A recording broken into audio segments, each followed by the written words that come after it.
As soon as you're finished with the presentation, you ask on a scale of 1 to 10, 10 being the highest, how do you rate your desire to become properly protected, debt-free, and financially independent? They're probably going to tell you 10. If they tell you anything less than 5, you need to clarify the question. But if they're just not serious about improving their situation, keep your posture, appreciate their time, say thank you so much. I didn't know how I was going to get to all my other clients. If you guys decide that you're going to take your finances more seriously, we'll get back together. Now that's in a rare occasion that will happen, but just don't be afraid to call it off. If someone's not being serious about what it is that you have to offer, you do not have to be there. You are giving them the gift of doing better financially, and know that you know deep down inside that is what's going to happen. Most families have no idea what they're doing financially, and that's the posture you need to have through the entire thing. You also have got to begin this process with the end in mind. And what is success at the end? It's building the financial house. So if you look on the right side, you'll see the financial house. That is success in your mind. Everything you are gathering as far as data is so that you can build a financial house correctly. So as soon as you say on a scale of 1 to 10, they say 10, great, all we need to do now is gather some information and go from there. That's your transition statement, then immediately start collecting data. Would you say that you're not motivated, motivated, or highly motivated to retire well? At what age would you like to be in a position you could fully retire if you wanted to? Now, they might tell you some number like 40, or you've got to see where they at and is that a realistic number. If they're 30 and they say 40, I've got nothing saved right now, not realistic. Just, you are the financial professionals. You are the financial doctor, and they are sick. Do not let them control this process. Would you like for all your debts, including your mortgage, to be paid off by that time? Normally that'll be yes. What amount of monthly income after taxes would you like to have at retirement? So they may say, well, what do you mean? Well, if you were to stop working today, how much money would you guys need to have in to have a comfortable lifestyle?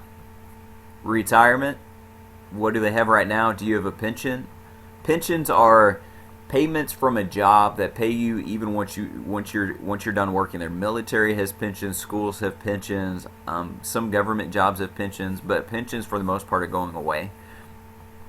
What is the monthly benefit amount? And that's asking how much are they going to be receiving from their pension on a monthly basis once they start taking payments from it.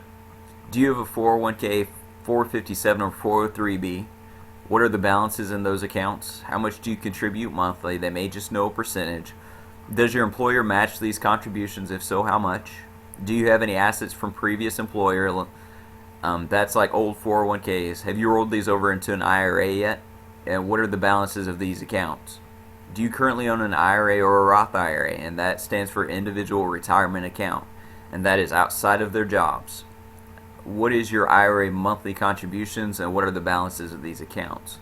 If they currently have investments, this is another really strong question. If we can offer you something that will improve upon what you currently have, would you be open to making a change?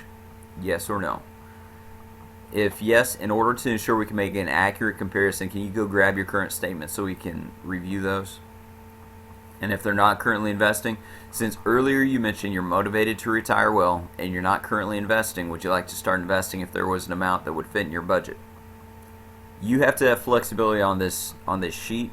Don't go through it blindly. Run through it a couple times on your own.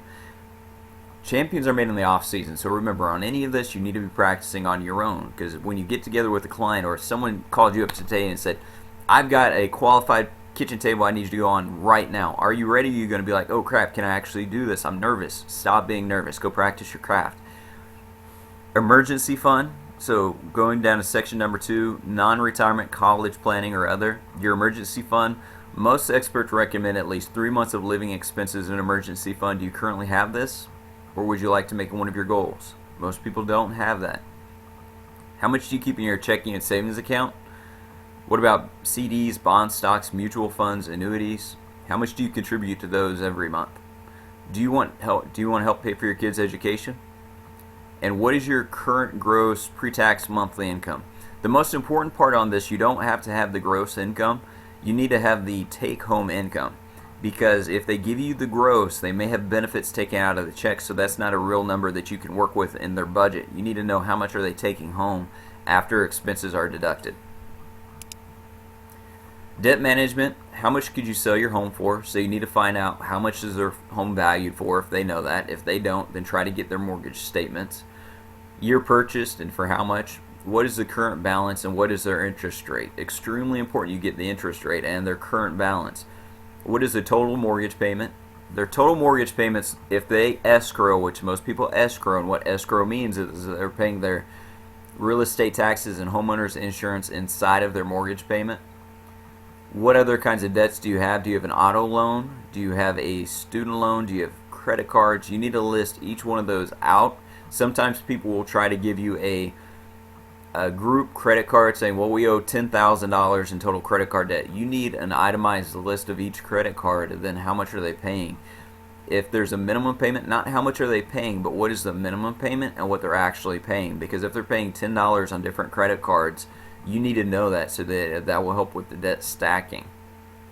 Then you'll get into the budget worksheet, and you need to go through this. How much do they spend on rent, phone, utilities, cable and internet, maintenance and repair, furniture, family, grocery, clothing, medical, dental, dry cleaning.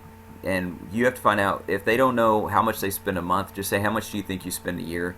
Like on the non-charitable Christmas, birthdays, anniversaries, just say, how much do you think you spend a year? And then divide that out. And I'll explain to the client that a big mistake a lot of people make is that they will suddenly spend in chunks, which means Christmas rolls around, they throw off their entire budget by spending a large chunk of money that month, which throws off the following few months of budget. So what they want to do is they need to start budgeting on a monthly basis how much they're putting into those accounts. And that's something you'll cover more on the carryback, but just so you know on the front end what it is that you're trying to gather and what you're trying to identify. How much do they spend on going out to eat? How much do they spend on groceries? Then you need to make sure that you cover the other part in case they use tobacco or alcohol, do their hairs, do their nails, or they've got pets. And make sure that you make notes so that when you go back and look at your F&A data collection that you know what you typed in there or what it actually meant. Income protection. On the next page you'll see that there's auto insurance. You need to find out how much they're paying for their auto insurance, and then if they've got any insurance that's not on their paycheck, such as disability or boat insurance. Do they currently have a will? You ask that in the presentation, so you should know the answer to that. A durable power of attorney. What that means is that if they can't make decisions on their own, they've got someone who's legally able to make decisions on their behalf. An advanced medical directive. That's in case someone is incapacitated, let's say on life support in the hospital. Do they know, or do they have in writing what it is that they want to have happen? And that's a benefit behind our PLPP program, or the prepaid legal, is that they can get that put into writing, and it's extremely affordable compared to going to an attorney and getting that typed out. Would you say that it's unimportant, important, or very important to properly protect your family's financial future if you were to die prematurely? Do you think that you're overinsured or underinsured right now? If they don't have life insurance, you don't necessarily need to go into that. Maybe you need to clarify the importance of life insurance, and then you'll find out, if you were to die prematurely, would you want to have enough life insurance so that your debt's paid off, that your mortgage is paid off, children's education, final expenses? And if those things were all paid off, how much monthly income would you need your family to have? So if you've got husband and wife, you can say, Jane, if John did not come home tomorrow, how much would you need to have coming in a month to maintain your standard of living? Then vice versa. John, if Jane didn't come home, how much would you need to have coming in a month to maintain your standard of living? And then they'll tell you the numbers and for how many years. If they've got little kids, then you need long enough for those kids to get out of the house. So if they're brand new baby, you need about 20 years or 25-year policy. Have you used tobacco products in the last 12 months? Yes or no? Any significant medical history, medications, cholesterol, surgeries? Then these next questions are optional if you think they'll qualify for preferred. Not necessarily. If they're larger or don't seem to be in the best shape, don't even ask these questions. You can skip down to the next section. Do you own personal life insurance outside of work? You should know this already through the presentation and some of the other questions that you've asked. Then if they've got group life insurance, they say, no, we're good, we've got something through our group, then you need to explain to them about how you can't depend on group life insurance. If you need help learning how to do that, get a hold of me or get a hold of one of the other trainers and say, well, how do you overcome, I've got group life insurance or I've got insurance through my job? If yes, how much coverage do they have? You need to get their insurance documents if at all possible. You can't defeat a policy that you can't see. So if they say, here's what I think I have, and you go back and show a quote, but you don't know what they actually have, then they look at it and theirs beats yours, it's not because ours isn't better. It's because there was missing information that you couldn't fill in. Our life insurance is phenomenal, and when you really understand it, you don't go in there with an uncertainty of can I beat what they've got. You'll be able to beat what they've got on either the front end or the back end, but you need to know what they've got so that you can do an accurate apples to apples comparison, not apples to oranges. Do you have any emotional ties to your insurance agent that'll prevent you from making this change? If the insurance agent is their brother, you might run into some resistance, so you need to identify. But for the most part, most people have no relationship and they want to put their family first. If we put together a program that improves your current program, would you be willing to change next time we get together? Then the monthly commitment. Additional money, this is extremely important that you ask this question correctly.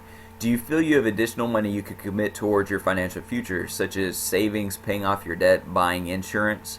Some of our clients save $500 a month, some of our clients say $100, and we get people everywhere in the middle. Where do you see yourselves fitting in? And now you're getting a number from them. And you need to go over this number 2 or 3 times to clarify, is this an accurate number?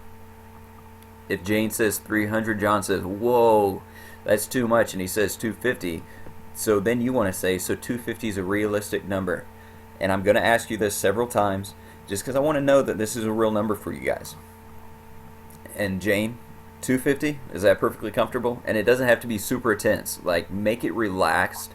But this is a number that you're going to base the entire plan off of. When you're building their financial house, you need to know what is a realistic number. If they say, well, I can free up 25, then you are going to be wasting your time for the most part, because that is a project and you don't have time for a lot of projects. You need people who are serious about their financial situation. If they're in their early 20s, maybe 19 and single, and they tell you 25, you might be able to do something with that, but you've got to gauge whether or not they're committed to it. But if they're just like, well, I don't know, $50, well, they're on track for never being able to retire.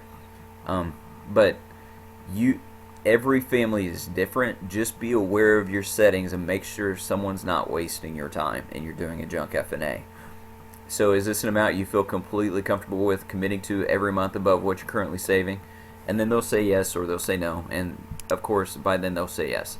Make sure that you get their personal information, last name, first name, birth dates, all the kids' information, their address, their phone numbers, email addresses, because this is extremely important for your file keeping. And make any notes on this page of something that they said. So when you leave, make sure you write down little notes of things that you caught during the kitchen table or during the data collection, because if you don't enter this F&A right away, you might forget some of the information. So it's so important that you know what exactly it is that you wrote or why you wrote something, because if you go back a week later and you don't remember, then it's just kind of confusing. So take note on that. Commitments, extremely important. You get really, really good at getting commitments. It's not a what'd you think kind of situation. When I come back, if I can show you a plan that's better for you guys in every way, and you'll be the sole judge of that, not because I say so, but because you see it for yourself, is there any reason we can't do business? And they'll say no. When I come back, if I can show you an affordable life insurance program that adequately protects your family and improves upon your current plan, would you implement and follow that plan? Yes. And if I do what I say I'm going to do, would you recommend and introduce me to 10 people exactly like you who are married, have kids, own a home, so they can hear about our company and concepts? And they, of course, will make up their own mind. And when you give me referrals, I'm not going to call them until you reach out to them first. So next time we get together, I'm going to have you shoot them a text. And if they say they're not interested, I'm not going to contact them. But most people are going to be extremely excited that you gave them the opportunity. So what I want to do real quick is go through this referral sheet and just jot down some names of people who are married with kids, or single parents with kids who are employed. Just first names only, because obviously I can't do anything with first names.